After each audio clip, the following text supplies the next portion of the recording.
لو هابتدي تاني اتعلم مونتاج من الصفر، ايه اللي انا كنت هعمله بالظبط؟ طبعا انا بعتذر ان انا بقالي فتره كبيره ما بنزلش فيديوهات طويله، بس ان شاء الله من بعد الفيديو ده هنلتزم ومش هنقطع تاني باذن الله. وكمان انتوا عارفين ان انا ما بعرفش اتكلم من سكريبت او اي حاجه مكتوبه، بس انا قلت المره دي اكتب النقط الاساسيه اللي احنا هنتكلم عليها. اول نقطه وهي ان انا كنت مستحيل اضيع وقت في ان انا اسال على انسب الامكانيات او البرنامج اللي انا هشتغل عليه. طيب انا ليه كاتب النقطه دي؟ ناس كتير جدا بشوفهم بيقعدوا يعني بالشهور والله تكاد توصل للسنين بيسالوا عن موضوع الامكانيات والبرنامج.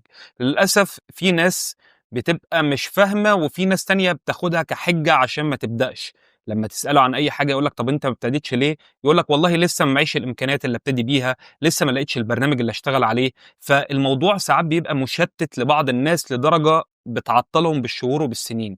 فانا لو انا هبتدي من البدايه، انا كنت وفرت على نفسي الموضوع ده، شفت ايه امكانياتي وبدات باللي متاح معايا. تاني حاجه كنت اعملها اللي انا كنت هقعد فتره اشتغل على نيشات كتير او تخصصات كتير، وبعد كده كنت هتخصص في حاجه 100%. انا مؤمن كده بحاجه معينه ان التخصص معناه فلوس اكتر. يعني انا دلوقتي مثلا متخصص في الفيديوهات الاعلانيه، فبالتالي الكلاينت او الشركه اللي بتتواصل معايا بتكون عارفه ان احمد متخصص في الفيديوهات الاعلانيه، عكس مثلا ما اكون شغال كوميرشالز وشغال تريلرز وشغال ريلز وشغال مش عارف ايه. دايما التخصص هو اللي بيكسب. معنى ان انت متخصص في حاجه ان انت هتبقى شاطر في الحاجه دي ومديها وقتك كله 100%. انما طول ما انت شغال على اكتر من حاجه ففي الاغلب انت مش هتبقى 100% في اي حاجه فيهم. ثالث حاجه انا بقول فيها هعمل تغذيه بصريه عشان اوصل اسرع واعمل زي باقي الناس، مش هحاول اخترع العجله. النقطه دي بقى مهمه جدا. لو انا هبتدي من الصفر دايما هفضل اعمل تغذيه بصريه، اتفرج كتير على شغل كتير وستايلات ناس كتيره جدا، وعمري ما كنت هفكر ان انا اخترع العجله من جديد. انا مش بقول لك في المرحله دي اللي انت تسرق شغل، ما تسرقش خالص، ولا اللي انت تقلد شغل 100%، بس انت دايما بتشوف الناس وصلت لايه وتحاول تكمل بعدهم او تطور بعدهم الى حد ما. لان انا برضو دايما بشوف ناس يعني هو بيكون داخل المجال وفاكر ان هو هيخترع حاجه من الصفر، فطبعا ممكن ياخد وقت وشهور وبرضه سنين ويلاقي نفسه في الاخر ما وصلش لاي حاجه. رابع نقطه دي بقى تقريبا اهم من كل اللي فات بالنسبه لي، اللي انا كنت هركز على اللي انا اتعلم نظري صح قبل العملي. ودي مشكله كبيره جدا كانت عندي اول لما ابتديت، اللي انا كنت دايما بركز على اللي انا اتعلم العملي، اقعد اتعلم في توتوريالز للترانزيشنز والافكتس واشوف الافكت ده بيتعمل ازاي ومش عارف ايه بيتعمل ازاي وكل الكلام ده، وانا ناسي خالص النظري. وطبعا قعدت في الموضوع ده فتره كبيره. فهو الصح اللي انا اتعلم الاول نظري، اشوف اصلا الفيديو بيتعمل ازاي، طب احنا ليه بنعمل مونتاج، طب ازاي الستوري بورد بتتعمل، وازاي اقدر احكي قصه من خلال الفيديو، ازاي اعمل قطعه صح. رابع نقطه ان انا مش هبتدي ان اشتغل مع كلاينتس قبل ما اعمل شغل محترم الى حد ما. ودي نقطه انا كنت بشوف ناس كتيره جدا بتقع فيها، اللي هو اصلا مش عامل اي شغل خالص ولا حاطط اي شغل في البورتفوليو بتاعه، وبيبتدي اللي هو يشتغل مع كلاينتس، فبالتالي الكلاينت بيبقى هو المتحكم 100%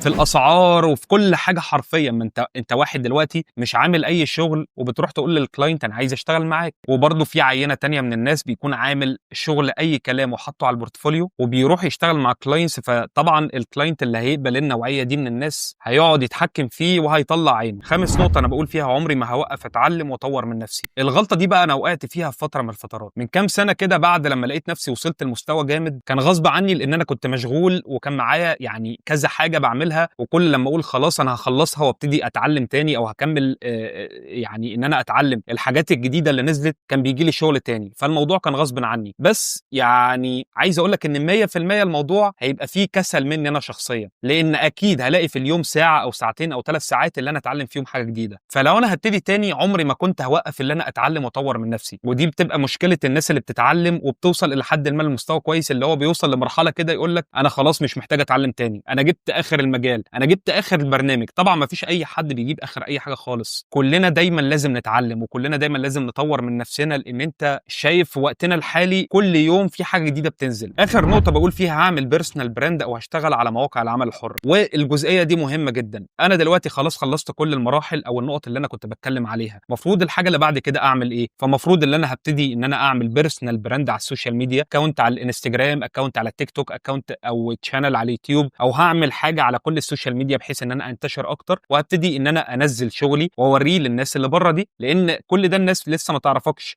فالناس ازاي هتلاقيك الا اذا كنت بتعمل اكونتس وبتنزل على السوشيال ميديا وبتعرض لهم شغلك. فدي الخطوه اللي انا كنت عاملها اللي هي بتاعه البيرسونال براند. والحاجه الثانيه برضو اللي توازيها ان انا كنت هشتغل على مواقع العمل الحر. انا عارف ان هي فيها منافسه كتيره جدا، بس يعني انا دايما كده مؤمن بمبدأ اللي انا احاول اجيب شغل من اي مكان وانتشر في كل مكان. بس كده. وكورس المونتاج المتقدم ان شاء الله هينزل قريب جدا ان شاء الله. كورس جبار وفيه كل حاجه تقريبا هتحتاجوها. يعني بنشرح فيه كل حاجه عن ازاي تسوق لنفسك، بنعمل فيها ورش، بنشرح فيها الشغل بتاعي بالكامل بنشرحه وبنعمله مع بعض من الصفر. الكورس بنشرح فيه كل حاجه حرفيا نظري وعملي، فحاجه ان شاء الله جباره جدا. وما تنساش تعمل لي سبسكرايب وتعمل لي لايك، واستنى ان شاء الله الفيديوهات الجايه. سلام عليكم.